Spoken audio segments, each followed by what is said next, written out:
Hey y'all, welcome back to my channel. It is me, Curly K, and I'm here today to review Grownish Season 6, Episode 11.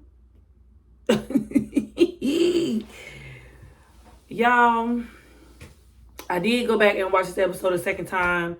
I did record a review initially, but I deleted it because I feel like I didn't really have much to say. So I went back and I watched it again. This episode wasn't bad. I do feel like it was giving filler. I feel like it was giving filler episode. So what's happening now is there were no girls in this episode. All the ladies were not featured in this episode. Just the guys. So basically, Junior and Aaron are still on the outs. They're not currently speaking. With Aaron is just in the space. I don't know. I don't feel like Aaron is bouncing back well from his breakup with Zoe. He's kind of just, I guess, free falling romantically. He isn't used to being so open with his dating anymore. And with Edie, who was played by Kelly Rowland, we don't see her on screen any longer, but the presence of Edie is still there. He references her a lot, and he is not all right with being Edie's, for lack of better words, a boy toy, but he doesn't have anything else going on, so I feel like he settles. And then he also is being there for Doug because Doug broke up with Sloan. So last episode, Doug broke up with Sloan because Sloan was still living with her husband. They decided that what worked best for their relationship was to cohabitate and raise their child. And Doug just wasn't really understanding of that. It kind of made him feel like a side piece. And Doug was kind of invested in Sloan. Sloan was the first girl that he kind of got serious with.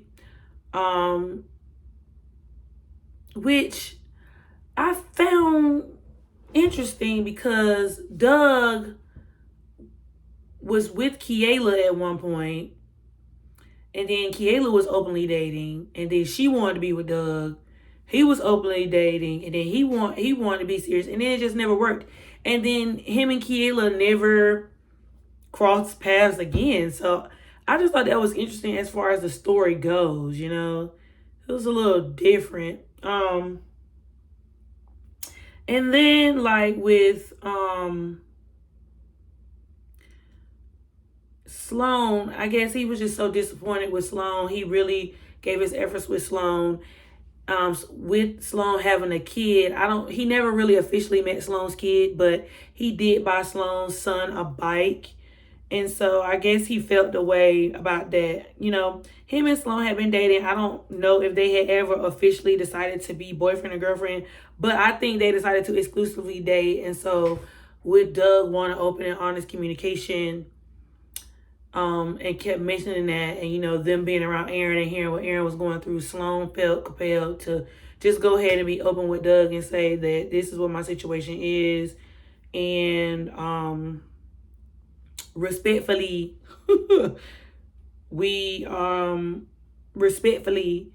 this is how I run my life, whether you like it or not. So either you're going to be with it or you ain't. I mean, it didn't necessarily go like that, but that's kind of how it seemed, especially when Doug was like, oh, I'm done. It's done. I'm like, dog. But anywho, moving forward to this episode.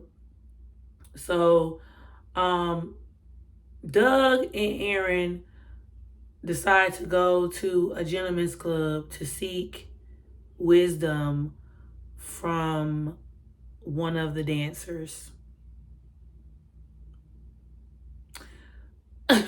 Doug says that the lady was taking psych classes, but she felt like if she gave advice while entertaining men, that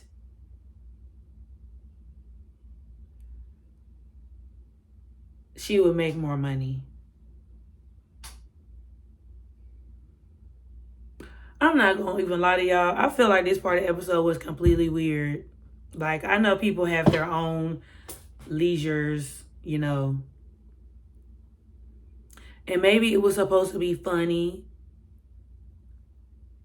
I may have missed the joke. But that's just the angle in which they took for Doug and Aaron to, you know, get advice, relationship advice. And also I found it interesting that Aaron and Zoe have been broke up and they haven't communicated. You know, usually he might reach out, you know, she might reach out. They didn't end on bad terms, so we'll see how the rest of the season goes. I'm pretty sure that they're gonna come back and cross paths, you know, eventually. As far as Junior has now acquired more clients. It looks like he acquired 2 clients from TikTok. And so he's just starting out small with influencers. He wanted to be involved with influencers and help them build their followings and manage them. But his perception changes when he sees a painting on campus, and these paintings are being done by someone who remains anonymous. But as soon as he sees the painting, he decides that he wants to represent that artist because that artist actually made him feel something in terms of like how he wants to proceed moving forward with becoming a manager. Previously in the last episode, we saw that Junior had a conversation with his father about investing into his business.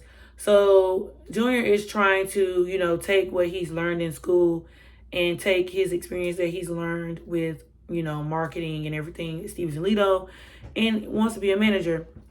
So he goes on this cross campus chase trying to identify the artist. Now, when I first watched the episode, immediately I thought it was either the security guard because he had paint on his finger, or it was Yachty's character. It turned out it was Yachty's character. Junior did ask his frat brother, was he the one who did the painting? But he denied it the first time. So him and 3 of his other frat brothers, well, 3, Junior, Yachty, and then 2 of their frat brothers decided to do a stakeout and see which building that person was going to hit. But Yachty, being the artist, was with Junior, so he couldn't do, you know, he couldn't do the painting on the building. So somebody ended up doing a fake painting on the Greek house and the house which they lived in. And so it was just interesting to see, you know, everything that Junior did to kind of acquire this artist.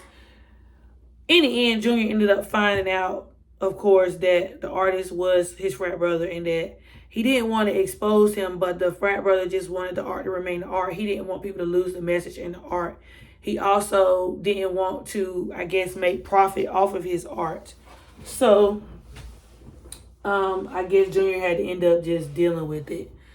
Now, at the end of the episode, Aaron and Doug decided to go to Sloan's house and take back the bike that Doug bought for Sloan's son. And he said that he felt better about it. I just felt like that was kind of pointless and childish because I was just like, that's a baby. You could just let him keep the bike.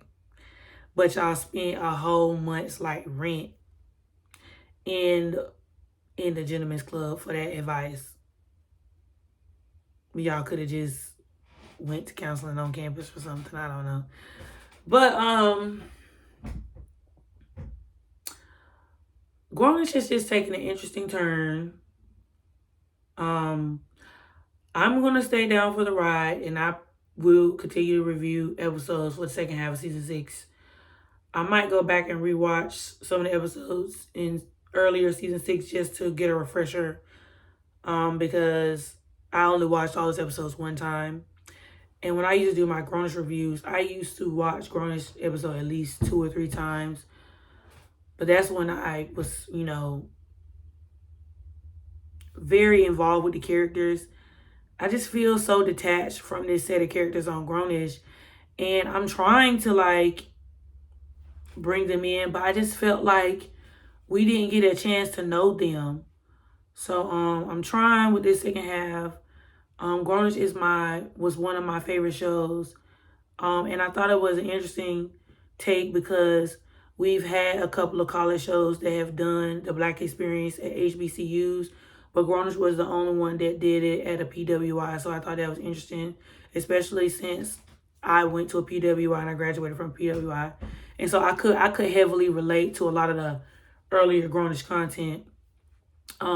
Hopefully we get to see some more growth and development with Junior's character, as far as him wanting to begin his career in management and just seeing, you know, what else is going on in his school life besides Greek life. A lot of the storylines have been centered around him being a frat brother, which is, you know, I'm not against that. But I just want, I just miss, I ain't gonna say I won't now because, you know, the show is pretty much over and they're done making episodes. I just miss the wittiness and the lessons that we kind of learned with Grownish. Sometimes I feel like Grownish episodes would have a message. We would get like a little bit of teen drama, but you know, I miss the message. The Grownish, actually all of the issues, Mixed-ish, Grownish, and Blackish, all used to have like a lesson or something that they would teach you about, you know, the Black community, and I kind of miss that. But yeah, y'all, that's my review for Grownish season 6, episode 12. We had a light episode, not too much going on, but the new episode does come out in 2 days. So I'm gonna try to get this review up today, and then hopefully, you know, I'll put my review out on time this week. So yeah, y'all, like, comment, and subscribe, and I'll be back with more videos. Deuces.